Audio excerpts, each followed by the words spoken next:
kí gbogbo àwọn ọmọ Yorùbá lé lóko lẹ́yìn òde. Ẹ má bínú pé fídíò tí mo ṣe sọ wá lẹ́ ọ̀rọ̀ nílé ibi tó bá ti bá náà lẹ́yìn èèyàn ti máa ń sọ. Mo gbọ́ information kan pé àwọn kan jáde síta, wọ́n ní àwọn tí Odùduwà nation, wọ́n ń fi ẹ̀hónú wọn hàn nípa ètò ìṣèjọba orílẹ̀-èdè Nàìjíríà pàápàá. Wọ́n jẹ́ ká mọ̀ wípé àwọn sì dúró lórí ọ̀rọ̀ Odùduwà nation. Àwọn ní àwọn ọlọ́pàá kó wọn. Àwọn kan wọ́n fi apá jáná pé ṣó yẹ kó rí bẹ́ẹ̀. Àwọn kan sọ wípé ṣó yẹ kí wọ́n jáde. Àwọn kan ní kò yẹ kí wọ́n jáde. Náà kí ni èrò tèmi? Àkọ́kọ́, kò bójúmu bí wọ́n ṣe jáde. Mo fẹ́ kí nǹkan kan yé gbogbo ọmọ Yorùbá lénìí. Mo fẹ́ kí gbogbo nǹkan kan yé gbogbo ọmọ Yorùbá lénìí. Ṣé rí àwọn tó jáde tí wọ́n ní Odùduwà nation làwọn support lórí Yorùbá agenda ni. Àwọn tó jáde tí wọ́n ní restructuring làwọn support lórí Yorùbá agenda ni. Àwọn tó dẹ̀ jáde tí wọ́n ní bàbá wa Bọ́lá Ahmed Tinubu làwọn support lórí Yorùbá agenda ni. Títorí pé wọ́n fi ẹ̀tọ́ àwa Yorùbá dù wá nínú ètò ìṣèjọba orílẹ̀-èdè Nàìjíríà ló fà á tí nǹkan mẹ́ta yẹn fi ń jáde lẹ́nu wa. Táwọn kan ní Odùduwà nation ni o, táwọn kan ní restructuring ni o, táwọn kan dẹ̀ ní no, pé ọmọ Yorùbá tó di president la gbọ́dọ̀ support. So kò wá bójúmu nígbà tí inauguration kù díẹ̀ kẹ́yìn kan wá jáde wá ní protest tẹ̀lẹ̀jọ́ ọmọ Yorùbá. Lísìn lélẹ̀ yóò kó tó àkóò tí àwọn jáde yẹn láwọn ẹ̀yà kan tí mo forúkọ bò láṣìírí táwọn ti ń lé fùrùkọ́kọ́. Bí táwọn dẹ̀ dúró sí ni pé kí wàhálà ṣẹlẹ̀ nílẹ̀ Yorùbá lálẹ́ ráyè fi náà mọ́ wa.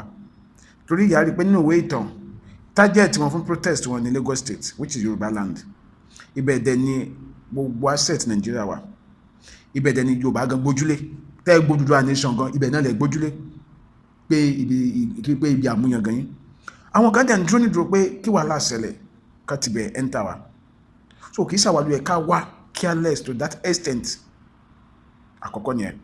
Ẹ̀kejì, sẹ́rí nínú ọ̀nà mẹ́ta tá a gbà tó jẹ́ ọ̀nà ọ̀tọ̀ọ̀tọ̀. Ìyẹn àwọn kan Odùduwà nation, àwọn kan restructuring, àwọn kan lélẹ́yìn wọ́n ní ọmọ Yorùbá làwọn support kò di president.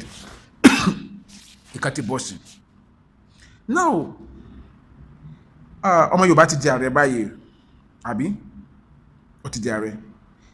Sẹ́rí nǹkan táwọn fẹ́ tẹ́lẹ̀ náà nìyẹn. Torí pé àwọn ará bí wọ́n fẹ́ máa wà nìkan jọ pọ́n láti jẹ́ ká ké síta.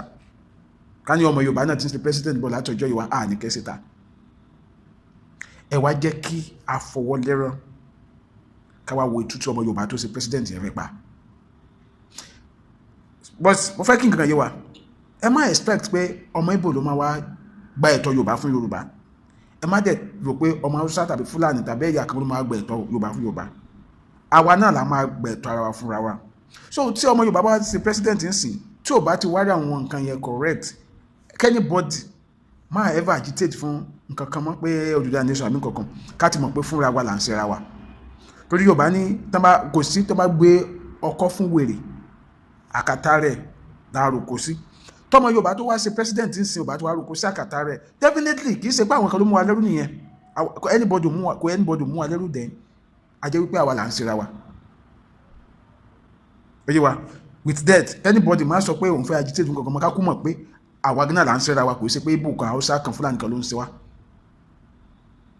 So àwọn tí wọ́n ń jà fún restructuring tàbí Odùduwà nation, I will rather suggest pé kí wọ́n rí ààrẹ wa kán dẹ̀ jẹ́ kó mọ̀ pé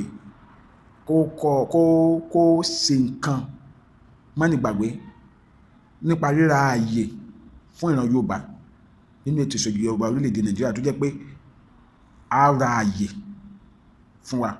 Mi ò bí Yorùbá yẹn yé wa. Bàbá náà kú kí sọmọdé mọ́. Àwọn náà ti dàgbà. Wọ́n ní láti make record ni, kò sí nǹkan tí wọ́n ní ìdìmọ̀. Kò sí nǹkan tí bàbá Bọ́lá Ahmed Tinubu tí wọ́n jẹ́ ààrẹ tuntun, kò sí nǹkan tí wọ́n ní ìdìmọ̀ ju pé wọ́n kàn ní láti make record kan sílẹ̀ tó yẹ pé ìran Yorùbá òfin nígbàgbé wọn forever ni.